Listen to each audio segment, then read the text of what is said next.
Please welcome to the stage, Ailun Sai.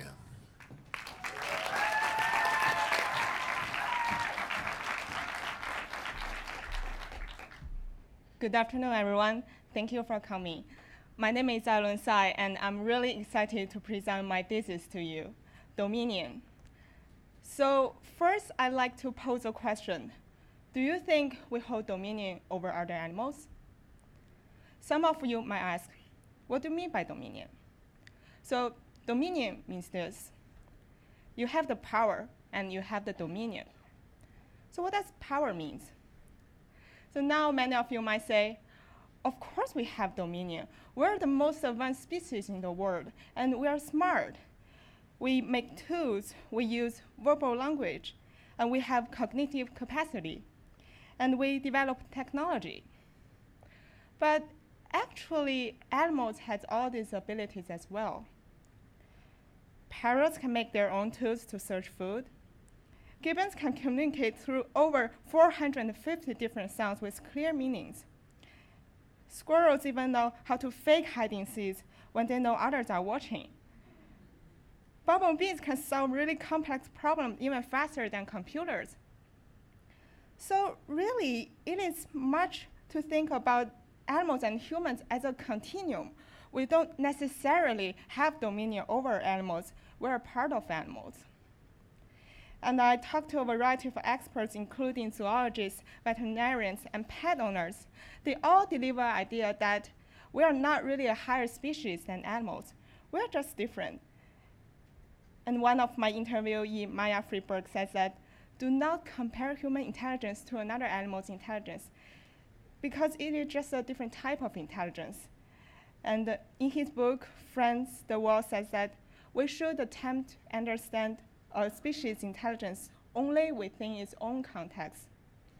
Thus, I want to say to those of you who think that you have dominion, it is only because you are standing from a human's perspective. So I've spent the past year discussing the relationship between humans and animals and ask, can design reframe the way humans perceive their dominion over animals? I started exploring this idea in urban areas because it is a place where human-animal interactions happens the most. So basically, there are three main contexts you will have a chance to interact with these animals. When you eat them, when you pass them, and when you fall in love with them.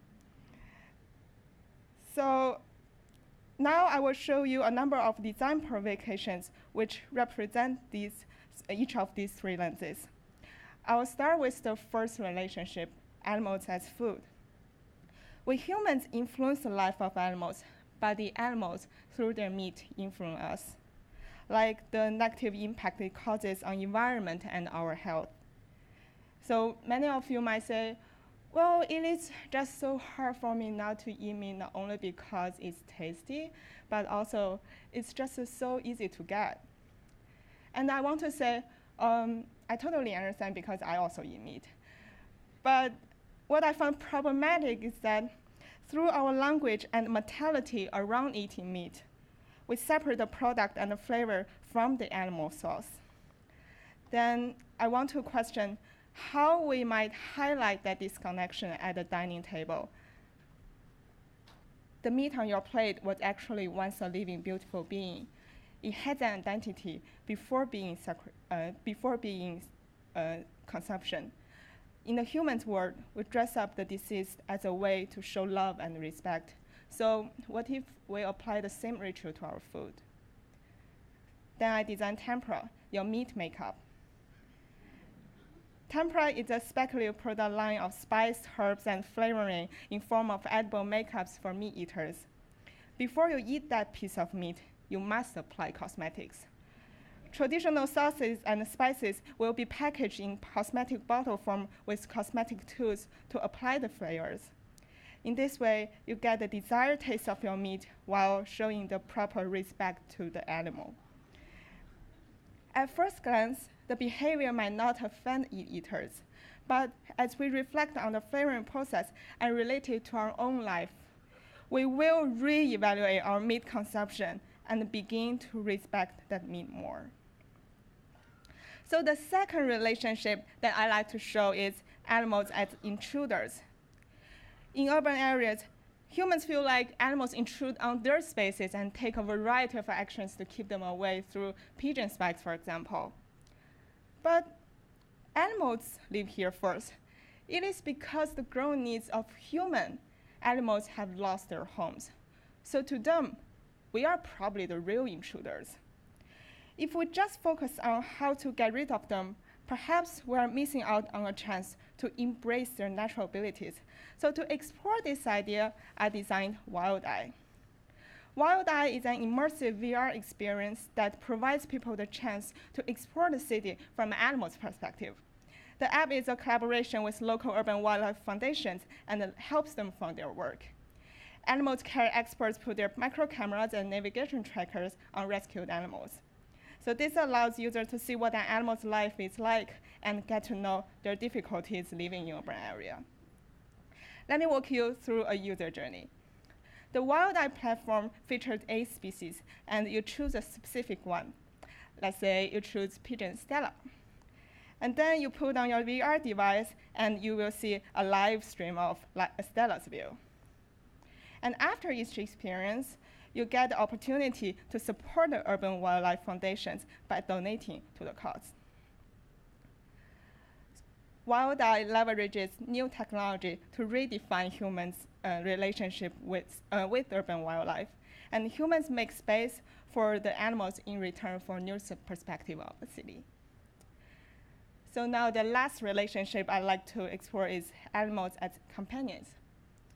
Nowadays, at least 2/3 of Americans live with an animal, and most of them regard their pets as a family member. Of course, you control the basic needs of your pets. You give them good food, you provide them cozy beds, but did you ever notice that actually your life is also controlled by them? Most of my interviewees admit that their life has been changed since they got a pet. So in other words, your pets are controlling your higher needs. They change your lifestyles and the behaviors. Also, it seems like the more obsessed you are with your pets, the more likely you're controlled by them. So pet owners like you give your pets the best material conditions. But do you think they really need this? Do you really understand them? Well, you may not be able to have a deep, meaningful conversation with them, but at least you can try to build the empathy by doing what your pets do and feeling what your pets feel. And I choose to focus on dogs. And the 2 main interactions we have them, one is eating and one is walking. For the eating experience, I launched a pop-up restaurant that encouraged the customers not only to dine with their dogs, but also dine like them.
So the goal of this design intervention was to encourage people to experience their daily life from a dog's perspective in order to build a deeper connection with their furry friends.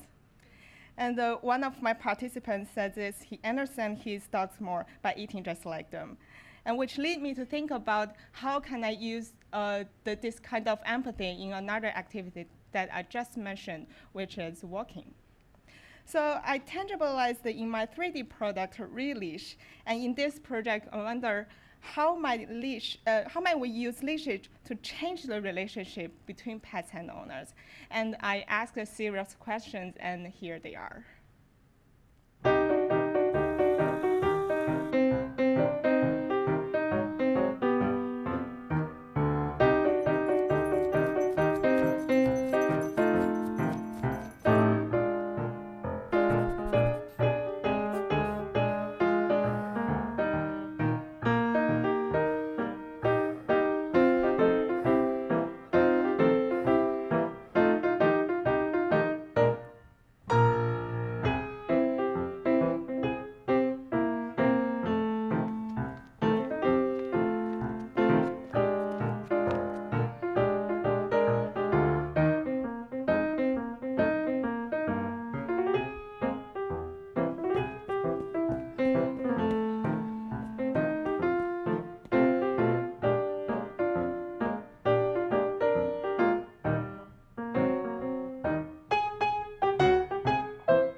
So here, each leash represents a potential relationship between pets and owners. And my hope for this project is through these new relationships that I built, pet owners can think about what they are getting from their dogs currently. So the goal of this project, the goal of this thesis is to provoke us all to reevaluate the way we related to the animals. I encourage them to reflect on their role in the natural world and question their superiority. And I hope I'm showing you that there's a lot of richness to be uncovered in these relationships. You could find a new respect for the food you eat, appreciate the pigeons on the street, and see the world through your pet's eyes. Thank you.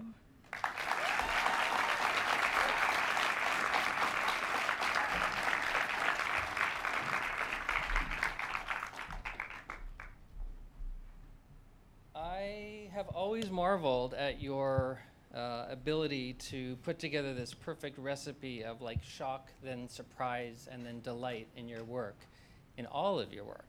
Thank you. And I want to know if, I mean, I think that that was built in with you as a designer, like that's your wonder. But is it hard for you to hold on to that? Because I know, for instance, there was a lot of resistance around the makeup. Oh, yeah. I love that project. I would fight on the street for that project. I love this. With faculty. Yeah. Yeah. But I think that's my style, and I don't want to change my style. Depends on others' comments. Yeah. Yeah, I think as a designer, it's very important that you stick on your gut, and I think it's to be unique is very important.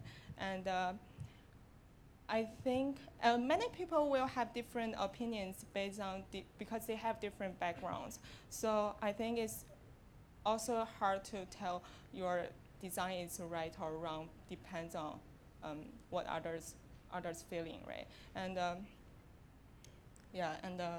think I like that kind of speculative design. I like to raise people's awareness. That's what I want.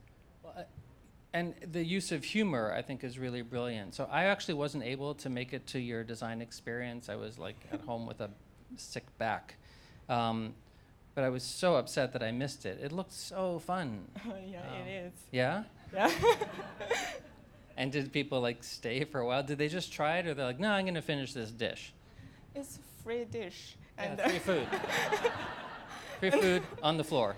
And it's really great that Jingting made all the great sauces. And this is the only chance they can experience something like this. Yeah. And they were welcome to bring their pets, correct? Yeah, it's supposed to be. How'd the pets feel?